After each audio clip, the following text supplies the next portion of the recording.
All right, so I've been asked a couple times, and I'll make a quick video for you guys on kind of my response, but it's how to come up with training plans and integrate, different goals that you want to meet in your training into like an overall plan.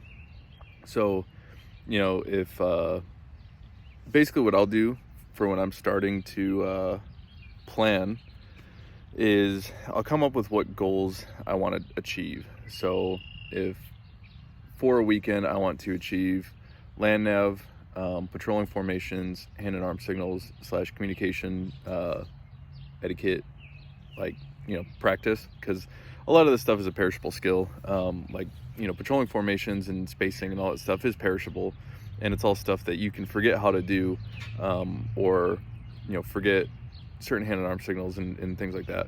So if those are the main things that I want to achieve in a weekend, and then say that I want to get some shooting done for team-based shooting, what I'll do is I'll come up with an overall plan to not necessarily, it's not like we're getting out there and then from the get-go saying, okay, this is the land nav training portion, and then after a certain point go, okay, now we're going to practice patrolling.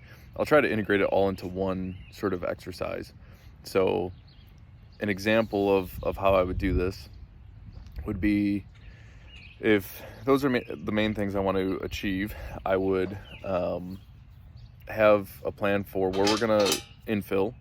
The other thing too is if we want to do like an overnight and train, getting into like establishing a patrol base overnight, or just like a rest overnight position, a round position, and have watches and all that stuff.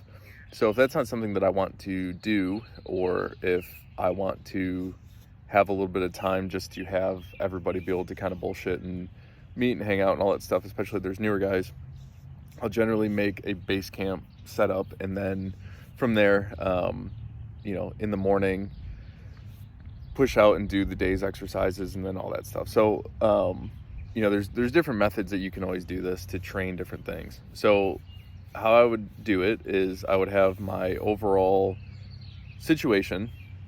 So if we're going to go with the form of SMEAC, which is how you actually like put out your 5-paragraph order, and how you plan for a mission, is you have your situation, your mission, execution, admin, logistics, communication. So I would essentially just plan a mission and make sure to hit on these things that I want to train. So how that would look is, first you smoke your pipe. But I would say, if we're just going to do like a base camp setup and then push, is that Friday night we establish the base camp. So how that would be done is I would have a situation at hand. So the situation would just be something like, we are establishing a base camp, or, the situation is more so like, okay, this is what's going on. So we'll just say that there's notional enemy in the area. If you don't have a dedicated OPFOR or a way to really do like force on force, and you can implement OPFOR without doing like force on force, you can do like notional force on force. But I would say that, the situation is that there's enemy in the area and they're around this key location. So say like a bridge, and, the intent of the mission is to scout that bridge and determine what the enemy activity is like. So that would be kind of your mission. Situation is there's enemy in the AO, and this bridge is a key piece of terrain that we need to check out and do reconnaissance on before you can move across or, influence further future operations. Because whenever you have like reconnaissance, it's to confirm or deny something. So you need to confirm that there's enemy in the AO, or confirm the level of activity or whatever.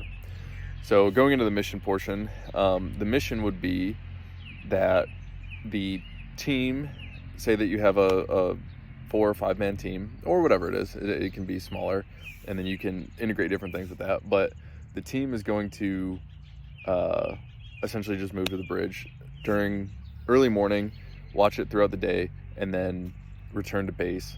And then Sunday, you'd have like a different plan for shooting.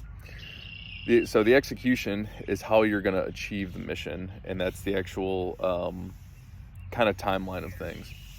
So when you construct your timeline, it would be like, Friday at whatever time the last guy can get there, because obviously everybody has to organize this stuff around work and personal life and all that, is that we'll get there, establish a base camp, and then Saturday morning at 6 in the morning, we'll wake up, kit up, do PCCs, PCIs, and leave no later than 07.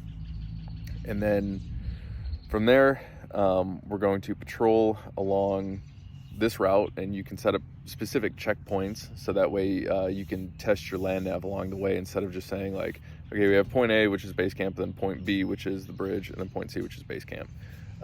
You can have checkpoints along the way to influence the route that you're going to take, because the route selection is obviously going to be an important piece of any sort of navigation or moving to an objective.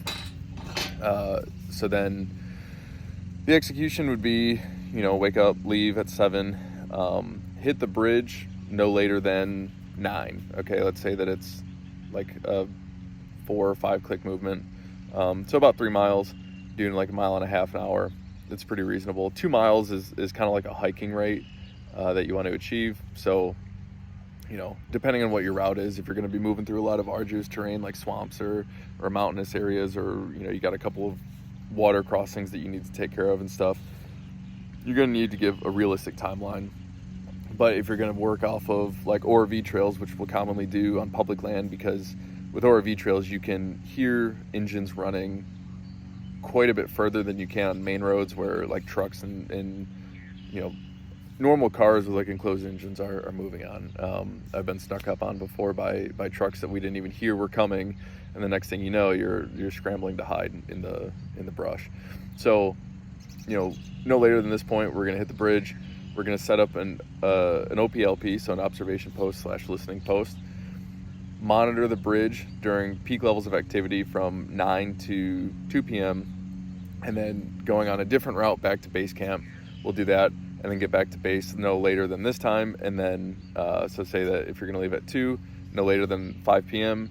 And then from there you can kick classes that are going to cover, like an AAR to sort of refine the things that you were doing. So in this case, the land nav, the formations, the communications, and all that.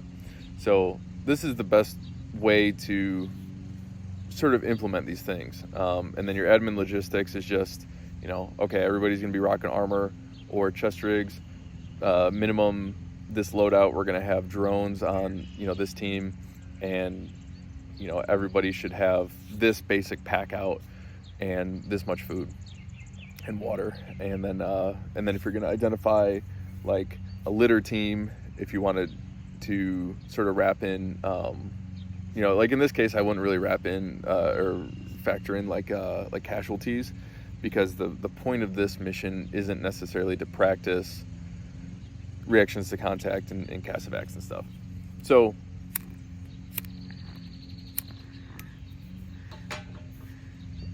if you try to do too much at once, everything that you're trying to do is going to be watered down, and it's not going to be as focused on, because you're trying to do too much at once, which you need to find the balance of doing too much at once and then too little at once. If your sole thing is land nav and all you're doing is walking, 5 clicks to an area, and you're mostly following like trails or whatever, or doing like Dead Reckoning stuff, it's not really as difficult of training.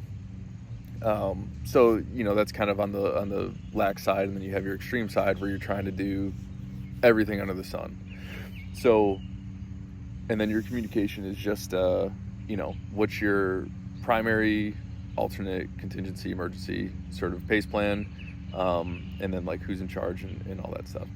So if you're going to say that the primary method of communication is hand and arm signals during the daytime, and then radios in low light, even though you're not factoring in low light, it's good to have that in case something happens.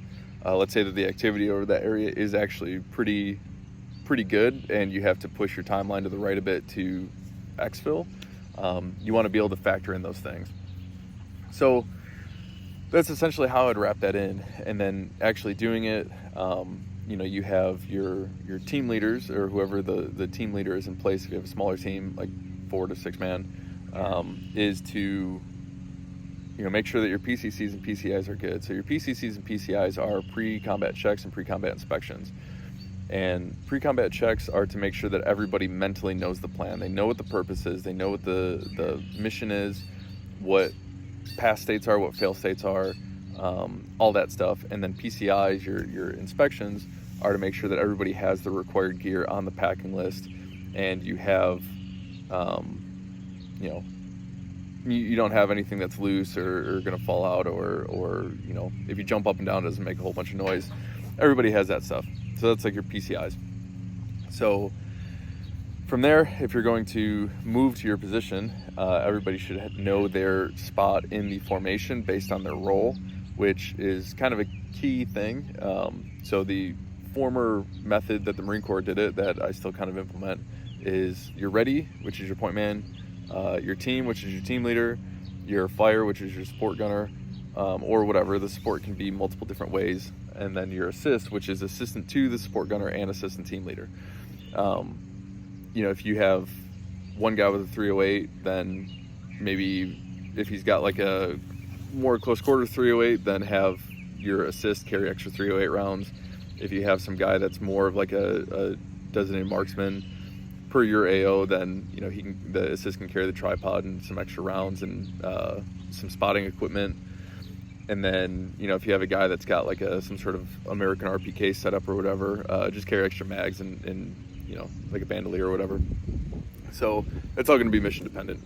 So then when you actually step off, you're going to make sure everybody knows the plan, make sure key personnel have the maps, make sure that if you're going to work off a GPS to confirm your actual work, just to keep yourself on track, that you do so.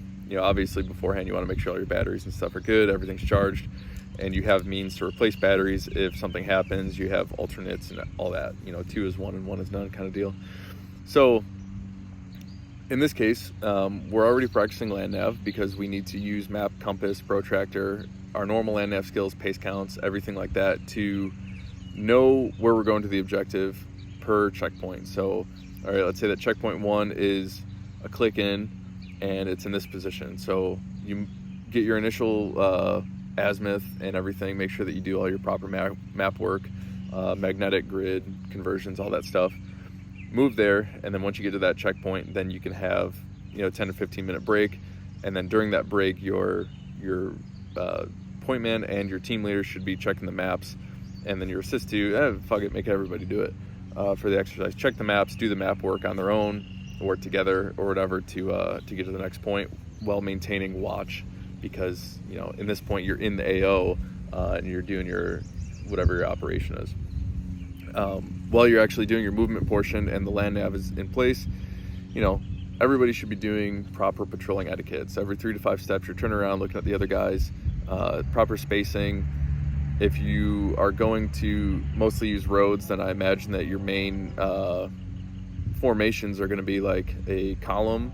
The Army calls it a staggered column. I just call it a column because that's where you have essentially 2 lines and everybody's offset. So you got one guy, second guy, third guy, fourth guy. That way you have, it's organized, it's quick, and you have protection to your flanks. If you need to go through parts that are more open or whatever, make sure that you do the hand and arm signal to change formation into a wedge, or the Army calls it a diamond. Your echelons, whatever case it is that you want to do, and that whatever formations your team has is part of their, what's in your toolbox for formations. So in this case, we're moving. Land nav is being done per checkpoint to go from point to point, make sure that you got it the whole way. And then if you get all fucked up, make a note. And, I would carry a notebook if you're a team leader, and, the team leader and the assist can do it. And every time you get to a checkpoint, just write down your notes for what you saw were good and bad per each section of the iteration. So between checkpoints, hey, we bunched up in this point and there was a good ambush spot for the OPFOR or whatever it is. And then you get to your point, set up your OP, and make sure that you have good security. Everybody's watching, people aren't getting too lax, because this is probably going to be the point where people are going to start breaking out food and snacks, and it's really easy to get lazy once you get to your OP, because you know that you're going to be sitting there for a while. So you do that thing where like, oh, I pull this out of my pack's open, there's stuff in it, whatever, especially because you're still training, you know that it's not real and all that. So you got to make sure that you keep up on all this stuff. Team leaders and everything, like, make sure that you're telling your guys, hey, close up your pack if you're not using it, or like actively retrieving something from it, and make sure that you can move at a second's notice, because you might have to, just to avoid detection. Sorry about the train. And then from there, on your way back, doing the same thing, making sure that your route planning is correct. I would advise taking a different route back than you are going in, and then make sure your land nav work is all good. Get back to camp, and then at that point, if you call Endex, then you know that you're all done with your actual exercise. Everybody can drop kit and break open a beer or whatever, and go over your AAR. So in this case, like I had said a few times, you're practicing land nav, you're practicing patrolling etiquette, hand and arm signals.